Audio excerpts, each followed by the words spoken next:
Where's my sword? Where's my sword?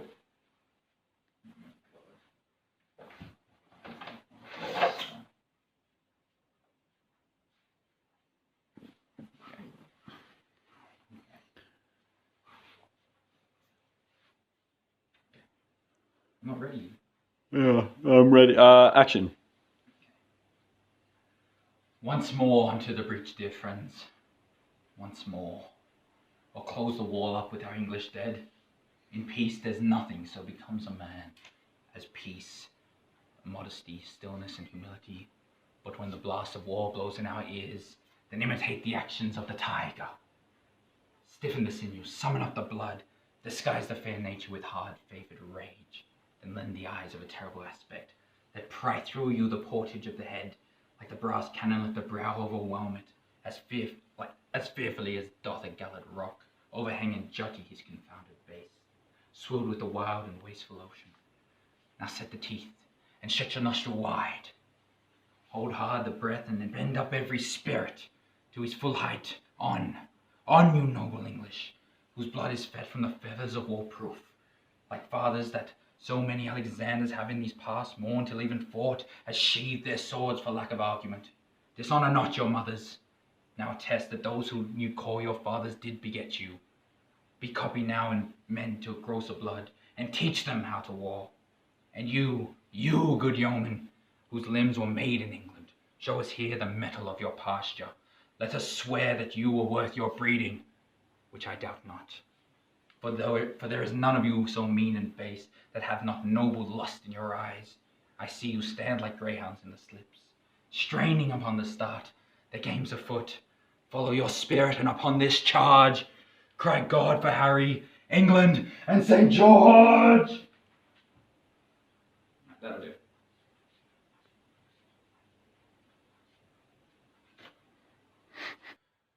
Just a quick update on the El Quarantino. Thomas Gammon is currently at 32. Jarriette is at 7. I'm still better than him.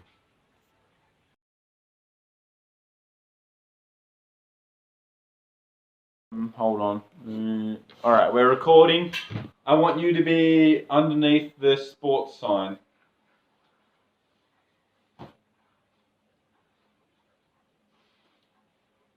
That? Well, maybe standing up. Then I'm not underneath it, am I? What am I actually? Action. I have so many lines. Okay. Oh, Tomio, wherefore art thou, Tomio? Deny thy father and refuse thy name, or if thou wilt not be but sworn my love, and I'll no longer be captured.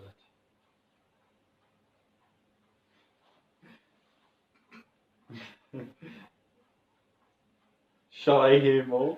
Or shall I speak at this?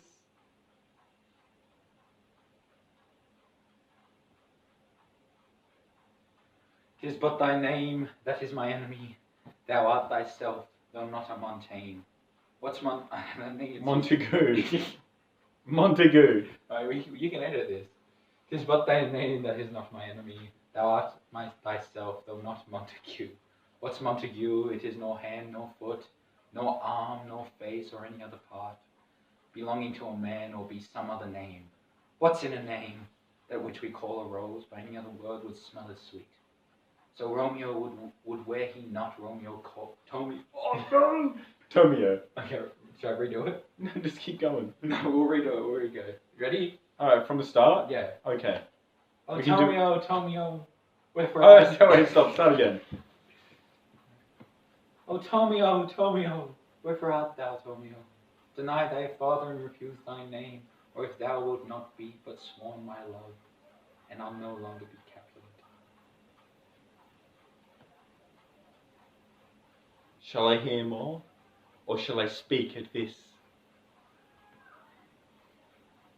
'Tis but thy name is my enemy. Thou art thyself, though not a Montague. What's Montague? It is no hand, no foot, no arm, no face, nor any other part, belonging to a man, or be some other man. What's in a name, that which we call a rose, by any other word would smell as sweet? So Tomio, would he not Tomio call, retain the dear perfection which he owes.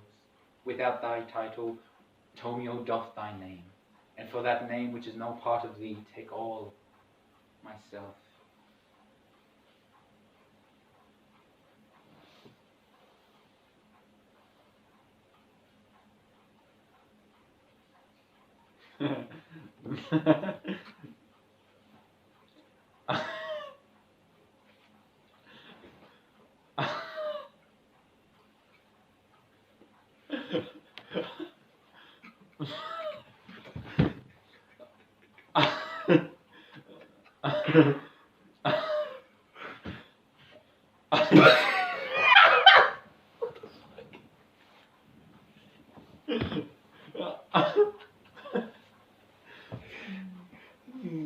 Look, we can speak to each other.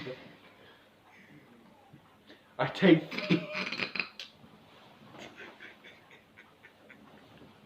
Should be ready.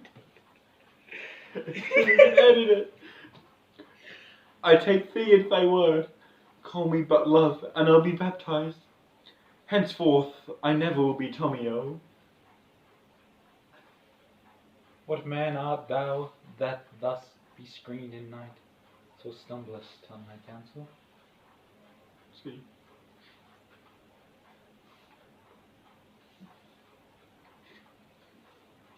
By name. I'm not. Stop. Where do you go? By name, I not know how to tell thee who I am. My name, dear saint, is hateful to myself, because it is an enemy to thee. Had I it written, I would tear thee word. My ears have not yet drunk 100 words of that tongue's uttering, yet I know the sound. Art thou not a Romeo and a Montague? Yeah. My ears have not yet drunk 100 words of that. Go on. My ears have not yet drunk 100 words of that tongue's uttering, yet I know the sound. And art thou not Tomio and a Montague? Neither, fair maid. If either thee dislike, How comest thou hither, tell me, and wherefore? York walls are high and hard to climb, and the place death, considering who thou art, if any of my kinsmen find thee here.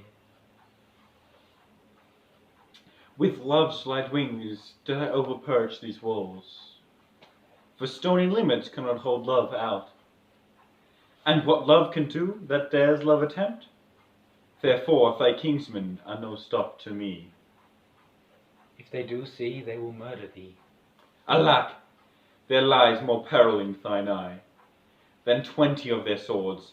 Look thou but sweet. Am I proof against their enmity? I would not for the world they saw thee here. I have night's cloak to hide me from their eyes. And but thou love me, let them find me here. My life were but ended by their hate, then death prorogued, wanting of thy love. Oh, Tomio! Oh, Tomio! No, that's it. No, go on, keep going. By whose direction found thou out of this place? By love, that first did not prompt me to inquire. He lent me counsel, and I lent him eyes. I am no pilot, yet wert thou so far as that far shore, washed with the farthest sea. I would adventure for such merchandise. Thou know'st the mask of night is on my face, else would a maiden blush be paint my cheek. For that which thou hast heard me speak tonight, fair would I dwell on form, fain deny. What I have spoke but farewell compliment. Dost thou love me? I know thou wilt say aye. Aye. And I will take thy word, yet if thou swearest, thou mayst prove false at lovers' perjuries. Perjuries. Perjuries. And I will take thy word, yet if thou swearest, thou mayst prove false at lovers' perjuries. They say love laughs, O gentle Tomio. If thou dost love, pronounce it faithfully, or if thou thinkst I am too quickly won, I'll frown and be perverse and say thee nay. so thou wilt woo, but else not for the world. In truth, fair Montague, I am too fond, and therefore thou mayst think my heavier light. But trust me, gentlemen, I'll prove more true than those that have more claim to be strange. I should have been more strange, I must confess, but thou overheardst ere I was ware my true love's passion, therefore pardon me, and not impute this yielding to light love, which the dark night hath so discovered. Lady, by yonder blessed moon I vow, that tips with silver all these fruit tree tops. Oh, swear not by the moon, the inconsistent moon, the monthly changes in her circle orb, let thy love prove likewise variable. What shall I swear by? Do not swear at all, or if thou wilt swear by thy precious self, which is the God of my idolatry, and thou believe thee. If my heart still love. Well, do not swear, although I joy in thee. I have no joy of this contract tonight. It is too rash, too unadvised, too sudden, too like the lightning which doth cease to be. Ere one I can say it, lighten, sweet good night. This bud of love by summer's ripening breath may prove a beauteous flower when we next meet. Good night, as sweet response and rest come to thy heart as that within my breast. Oh, wilt thou leave me so unsatisfied? What satisfaction canst thou have tonight? The exchange of my love's faithful vow for mine. I gave thee mine before thou didst request it, and yet I would it were to give again. Wouldst thou withdraw it? For what purpose, love? But to be frank and give it thee again, and yet I wish but for the thing I have. My bounty is as boundless as the sea. My love is deep, the more I give to thee.